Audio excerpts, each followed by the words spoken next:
Part 1. You will hear someone giving instructions to staff at a festival. Listen carefully and answer questions 1 to 3.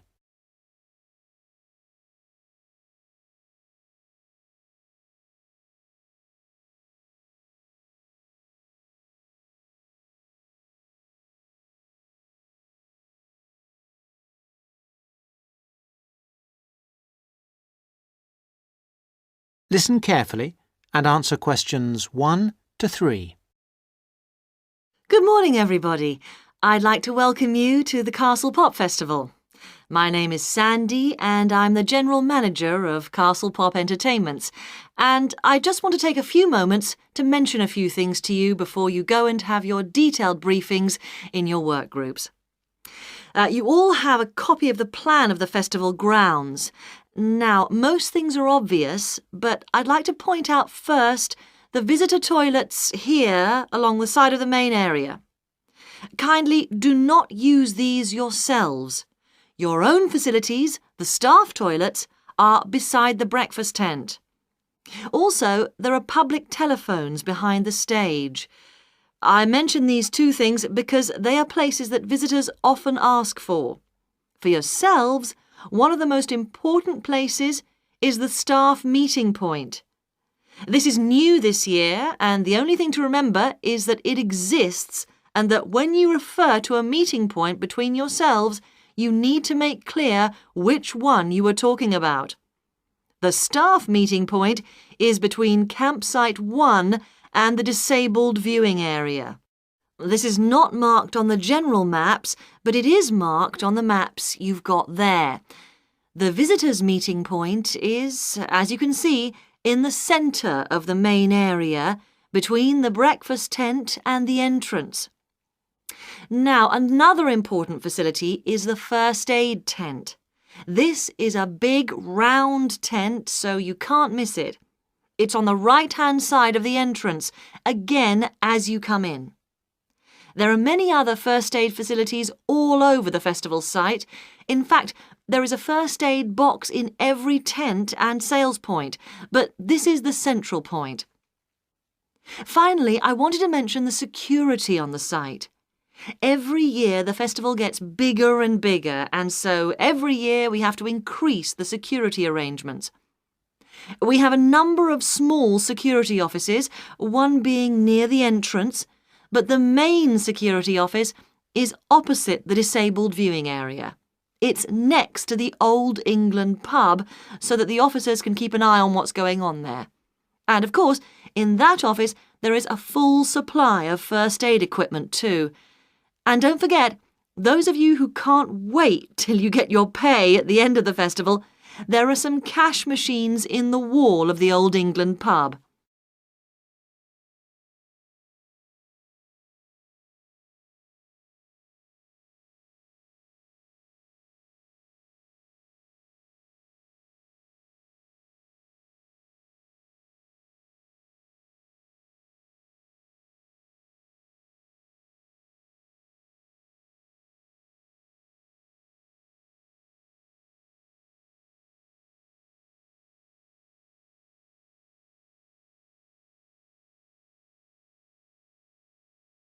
Now answer questions 4 to 10.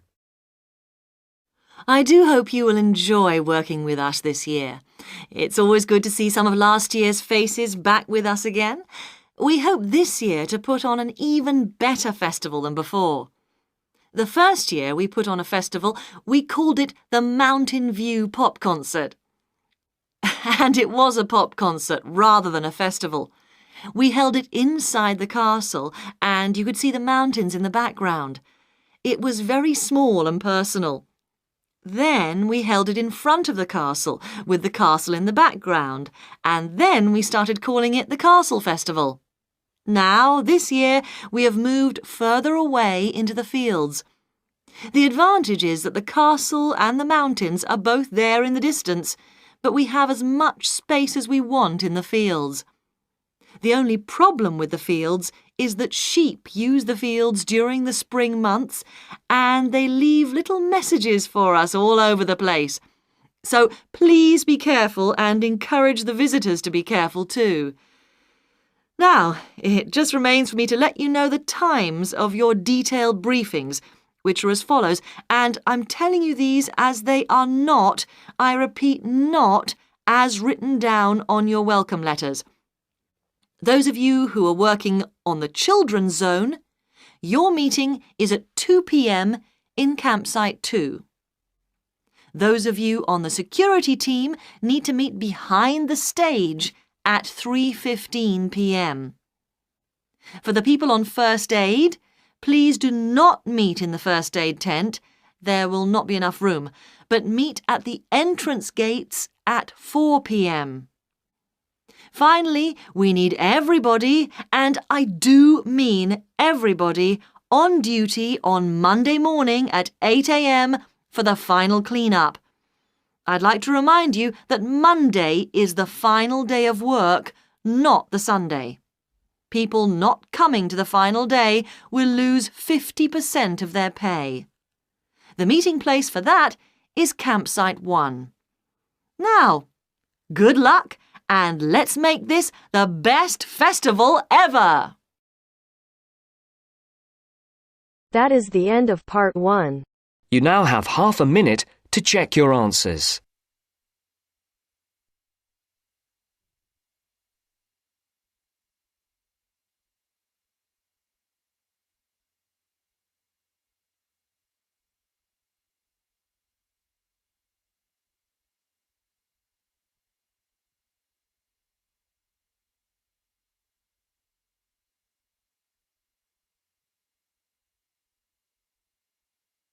Now turns to part 2. Part 2. You will hear a tour guide welcoming a group of visitors to the British Library and telling them about the library and what they will see there. First, you have some time to look at questions 11 to 15.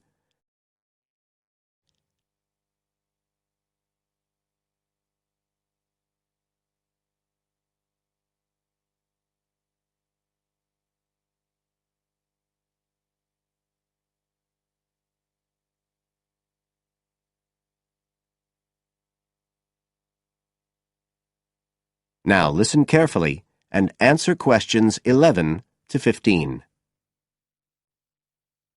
Good afternoon, ladies and gentlemen, and welcome to your very own tour of the British Library on this lovely afternoon.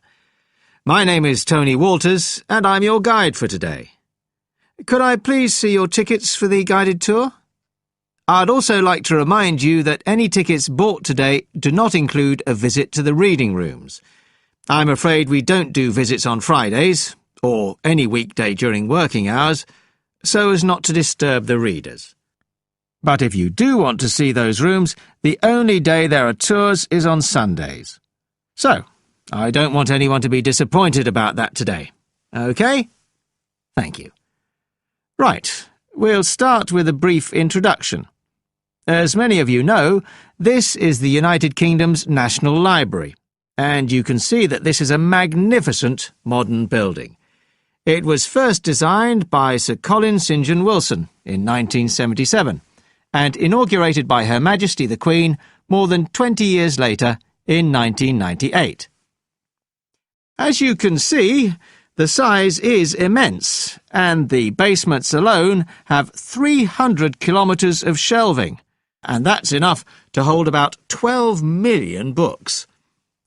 The total floor space here is 100,000 square metres, and, as I'll show you, the library houses a huge range of facilities and exhibition spaces. And it has 1,000 staff members based here in the building. So, you can appreciate the scale of our operation. In fact, this was the biggest publicly funded building constructed in the United Kingdom last century. It is still funded by the government as a national institution, of course, and it houses one of the most important collections in the world. The different items come from every continent and span almost 3,000 years. The library isn't a public library, though. You can't just come in and join and borrow any of the books. Access to the collections is limited to those involved in carrying out research. so it's really a huge reference library for that purpose, and anyone who wants to consult any materials that are kept here can formally apply to use the library reading rooms. You now have some time to look at questions 16 to 20.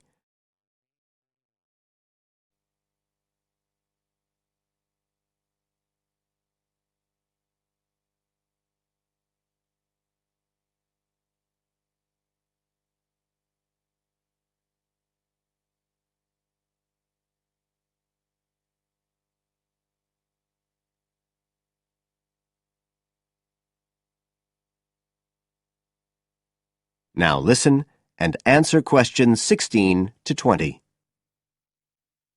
Right, well, here we are, standing at the meeting point on the lower ground floor, just to the right of the main entrance.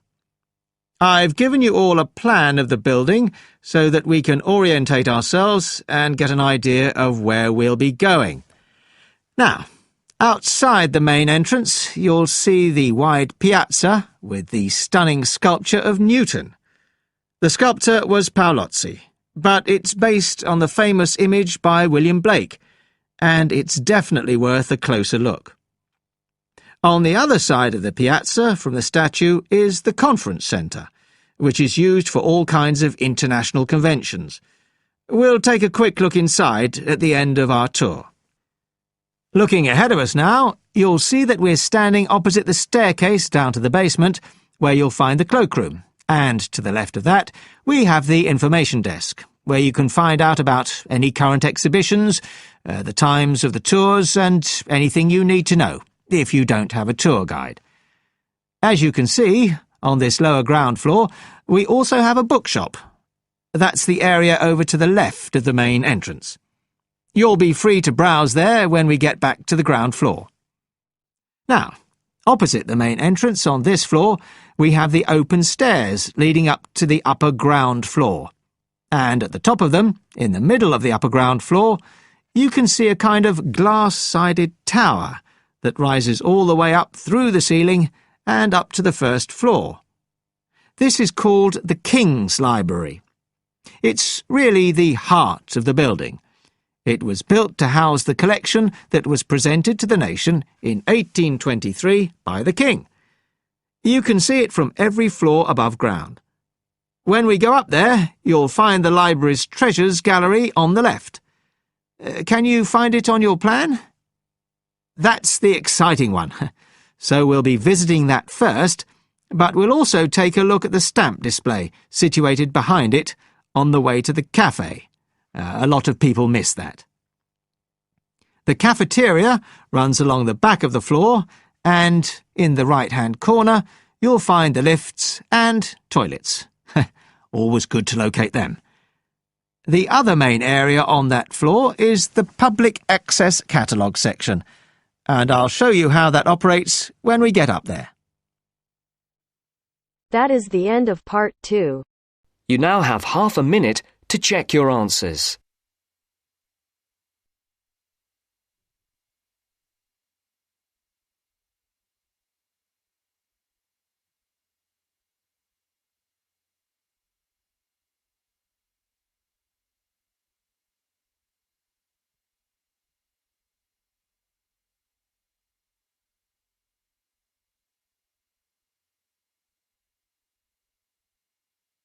Now turns to part 3.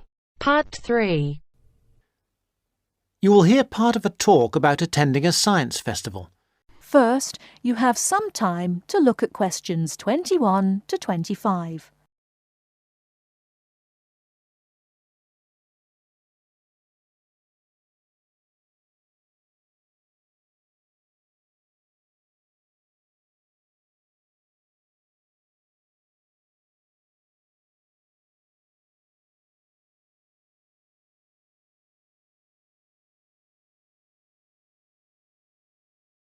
Now, listen carefully and answer questions 21 to 25. Now, I think nearly all of you have received confirmation of your school placements for next term, and as part of your activities, we will be asking you to take responsibility for promoting a school visit to the Norchester Science Festival. Of course, the head of science at your school will be aware of the festival and should have all the details of it, but all the heads of science at your schools will be looking to you to be the main organiser and motivator of a visit to the festival. They'll give you the documents you need. We hope that you will motivate pupils at your schools to take an interest in the festival. It runs for 3 days. There are day tickets and special 3-day tickets, and schools have the extra option of a 2-day ticket. We hope you will encourage your pupils to visit it on 1 or 2 days. But most important of all, we hope you will use the festival to generate a lively interest in science that will last all year round and provide the school with a lasting benefit. This will, with luck, lead to improved examination results in science subjects. And let's not forget, we hope your pupils will have a lot of fun too. Needless to say, your performance in achieving these aims will count towards your final exam grade at the end of the year. Now, let me just say a few words on why a science festival. Science is part of our everyday world in a way that is different now from before. Of course, we are used to having the benefit of scientific inventions. We are used to the aeroplane, the motor car, the space rocket, and so on. But now we live in a truly scientific age, which means one where inventions and improvements are matters of routine rather than occasional and unusual events. We have become a really scientific society. Yet we find that we are failing to interest and enthuse the young in this. Fewer young people are choosing to study science at school after the age of 16, and even fewer at university. As a result, we have fewer teachers coming into schools to teach science. And many science teachers are not teaching their specialism. For example, I know of several cases where maths is being taught by biologists and chemistry is being taught by physicists. We urgently need another 3,000 science teachers in England at least. That's why we look to you, the science teachers who are starting off your careers, to inject enthusiasm and wonder into the study of science, and we hope the Norchester Festival will help you to do this. Before you hear the rest of the talk, you have some time to look at questions 26 to 30.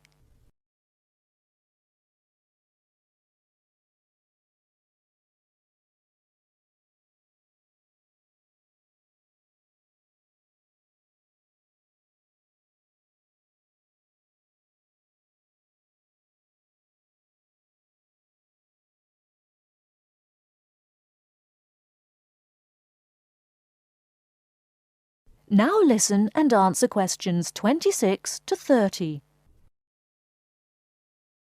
Now, enough of the background. What about the festival? There are 3 main venues where the festival events take place.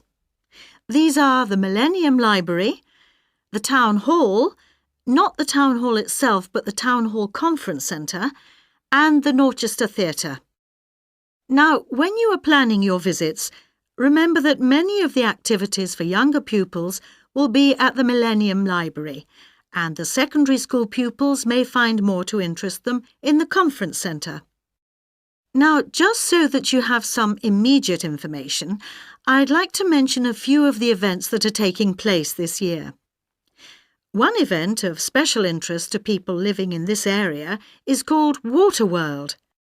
This is a clay model of the southeast of England, and the presenters show you the effects of rising sea levels as a result of climate change. They ask the audience to select the rise in sea level, for example 20 or 40 or 60 centimetres, and the model shows the places that would be flooded as a result. Watch out for your town. Does it sink or does it swim? Transport 2050 is about transport options for our towns in the future. A number of experts will introduce the topic, and then everyone at the event will have a chance to speak and give their views. Science in a Suitcase is a comedy act by two scientists who do crazy experiments and sing songs and play the clown to large audiences every afternoon. I'm particularly looking forward to that one, which should be entertaining. Ropes and Hangings is an interactive event which will be of interest to young people, in which, after experimenting with ropes and bricks, they build a real suspension bridge. That kind of hands-on activity is always really popular. And, appealing to a different audience, there is Paper and Time, in which some experts will be showing us the techniques they use for the conservation of ancient books and manuscripts. This will obviously not be for everybody, but it should be interesting just to see how they do it. Now, let's move on to tickets and transport to the festival. That is the end of part 3. You now have half a minute to check your answers.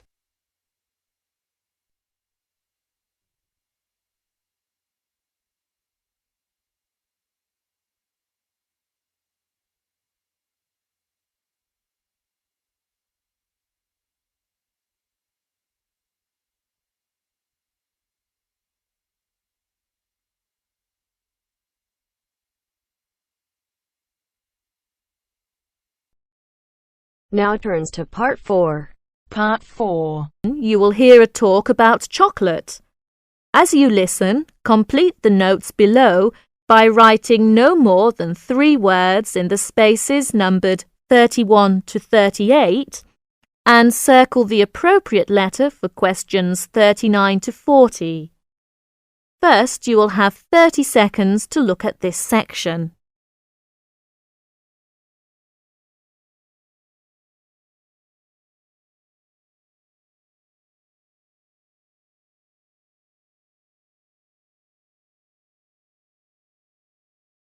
Now listen to the talk and do questions 31 to 40. Good morning, everyone. Today my talk is going to be about chocolate. I'm going to talk a little bit about the history of chocolate, but first I'm going to tell you a story about Julia Proctor. She eats her favourite food. She feels guilty. She knows that chocolate has a lot of fat and sugar, but Julia says she is addicted to chocolate, and once she starts eating it, she can't stop. Julia isn't the only one who is addicted to chocolate. It is a favourite food for people all over the world, and in a survey of 16 different countries, people preferred chocolate to ice cream, cakes and cookies. In the United States, chocolate is a $10 billion industry. For Valentine's Day, for example, people spend over $400 million on chocolate. The idea of eating chocolate didn't begin until the 19th century. Before that, people drank chocolate. The custom began in Central America, where the Aztecs drank bowls of chocolate to stay alert. When the liquid chocolate was brought to Spain in the 1500s, people thought it was medicine because it tasted bitter like other medicines. In fact, the people who made chocolate into drinks were either druggists or doctors. Then people discovered that mixing chocolate with sugar made a wonderful drink. King Ferdinand of Spain loved this drink so much that he put out an order. Anyone who talked about chocolate outside the court would be killed. So, for about 100 years, chocolate was a secret in Spain.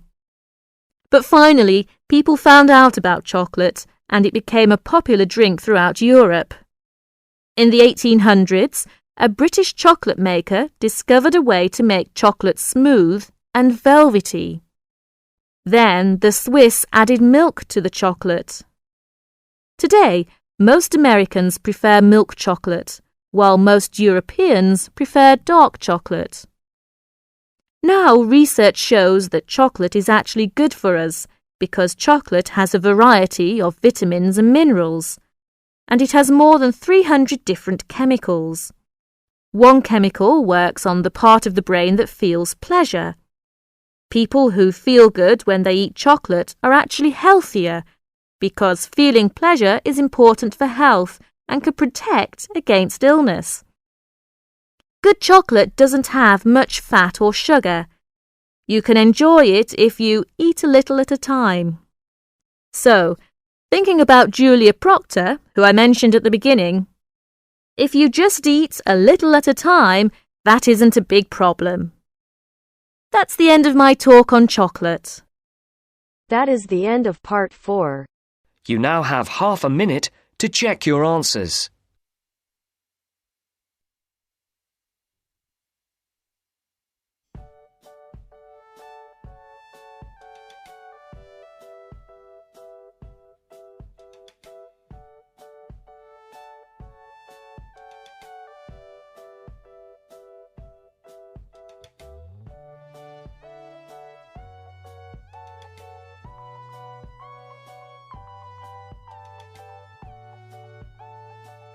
That is the end of the test. You now have 10 minutes to transfer your answers to your Ielts listening answer sheet.